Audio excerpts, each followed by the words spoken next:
Here's some basic instructions on how to use your new Dremel MM20V Cordless Oscillating Multi-Tool.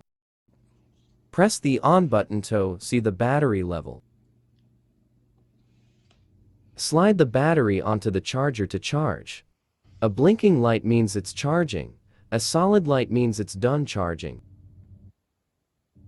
To change blades, turn the knob counterclockwise, push the button, and insert blade.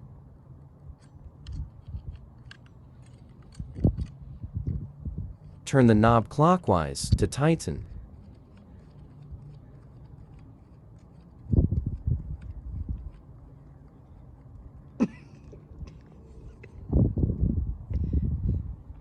Slide in the battery. Switch it on. Adjust the speed with rear dial.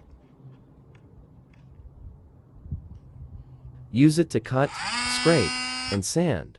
Thanks for watching.